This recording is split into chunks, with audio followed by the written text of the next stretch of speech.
మంది భయపడి రాలేకపోయారు, ఎదిరించలేకపోయారు.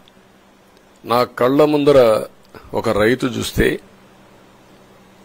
ఆ పొలం పక్క నుండి ఇసుక తీసేస్తే అక్కడ భూగర్భ జలాలు ఉండవు, వ్యవసాయానికి నీళ్లు కూడా కొరత వస్తుంది, పక్క నుండే పొలాల్లో కూడా నీళ్లు ఉండవు. కానీ మాట్లాడే సాహసం చేయలేకపోయాడు. ఆయన కళ్ల ముందర ఆయన పొలంలో మట్టి తీసుకుపోతా ఉంటే ఎదిరించలేని నిస్సహాయ స్థితికి వచ్చాడు. మా వాళ్లు పోతే హౌస్ అరెస్టులు చేశారు. ఇవన్నీ చెప్పుకుంటూ పోతే ఒకటి కాదు, చాలా జరిగాయి. అవన్నీ కూడా ఏ విధంగా చేయాలనో చేస్తున్నాయి. మళ్లీ వ్యవస్థలన్నీ కూడా పునరుద్ధరించాల్సిన బాధ్యత ఉంది. అదే మరిగా మాకు ఒక 4-5 రోజులు ఇవన్నీ చూసిన తర్వాత, డెప్త్కి పోయిన తర్వాత, మీరు పేపర్లో రాసినట్టు గాని మేము మాట్లాడినట్టు గాని ఒక లెవెల్లో ఆగిపోయినాయని నా ఉద్దేశం. ఎందుకంటే నేను రాజకీయాలు 40 ఏళ్లు చూశాను.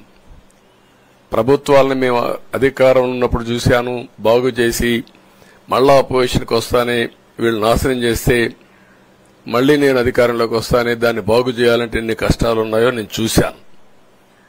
ఒకప్పుడు పవర్ సెక్టర్ మీరు చూస్తే కరెంట్ ఎప్పుడు వస్తుందో ఎప్పుడు పోతుందో తెలియని పరిస్థితి నుంచి హైదరాబాద్ లో విద్యుత్ సౌధ దగ్గర రాఘవరెడ్డి ఉండేవాడు, కమ్యూనిస్ట్ లీడర్. నల్గొండ నుంచి రైతులు తీసుకొచ్చి సమ్మర్ వస్తే అసెంబ్లీ ఏప్రిల్లో ఉంటే గొడవలు. సగం టైం మేము కరెంటు కొరత పైనే చర్చించేవాళ్ళం. That were the days. అలాంటిది నేను 1999 నుంచి పవర్ సెక్టర్ రిఫార్మ్స్ తీసుకొచ్చి 2004కి సర్ప్లస్ బాధ్యతతో క్వాలిటీ పవర్ ఇవ్వడం మొదలుపెట్టాం. 2014కు మళ్లీ 22 మిలియన్ యూనిట్లు ఆంధ్రప్రదేశ్లో కొరత కరెంటు. వ్యవస్థలన్నీ నిర్వీర్యం అయిపోయినాయి. తర్వాత మళ్లీ సెట్ చేసి 2 నెలలు 3 నెలలు కరెంటు కొరత లేకుండా చేసి వ్యవస్థలన్నీ పటిష్టంగా చేసి సోలార్ విండ్ తీసుకొచ్చి కాస్ట్ తగ్గిస్తే ఇప్పుడు మీరు చూశారు ఎంత పవర్ ఛార్జెస్ పెంచారు. 9 సార్లు పెంచారు. ఎందుకు పెంచారో నోబడీ నోస్. దానికి రీజనే లేదు. ఇప్పుడు ఎక్కడుందో దాన్ని ఎత్తుక్కుంటే ఎంత లోతు పోయిందో కూడా తెలియదు. దాన్ని ఏ విధంగా రిపేర్ చేయాలి, ఎంత డబ్బులు తెచ్చారు, ఏ పేరుతో తెచ్చారు, అవన్నీ ఒక వ్యవస్థను కాదు, సంబంధం లేని వ్యవస్థతో డబ్బులు తీసుకొచ్చి సంబంధం లేని డిపార్ట్మెంట్కి ఇచ్చారు. ఇలాంటి చాలా ఉన్నాయి. అవన్నీ ఇన్ కోర్స్ ఆఫ్ టైం మీకు కూడా చెప్తాం. అల్టిమేట్ గా ఇదేదో మేము అధికారం అంటే జుబిలియంట్ గా బ్రహ్మాండంగా ఉందనుకోవడానికి కాదు. ఒక బాధ్యతతో మా మీద ఎంత నమ్మకం పెట్టుకున్నారో ఈ ప్రజల్ని మళ్లీ ఒక దారి చూపించే మార్గం మేము చూపిస్తాం. ఇంకొక పక్కన మీరు ఒకసారి ఆలోచిస్తే ఇదే అసెంబ్లీలో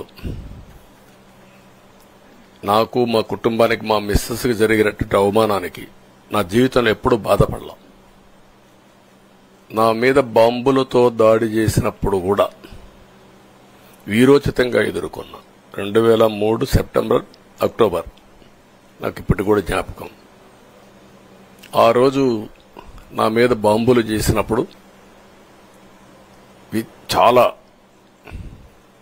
ఒక పానిక్ రియాక్షన్ లో కూడా నేను భయపడలేదు.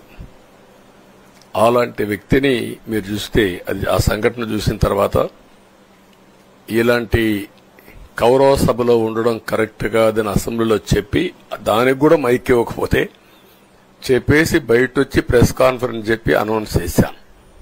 మళ్లీ క్షేత్రస్థాయిలో గెలిచి అసెంబ్లీని గౌరవ సభ చేసి అసెంబ్లీకి ఎంటర్ అవుతానని చెప్పాను.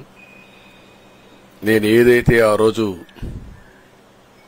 ఒక ప్రతిజ్ఞ చేశానో దాన్ని నిజం చేయడానికి ప్రజలు సహకరించారు.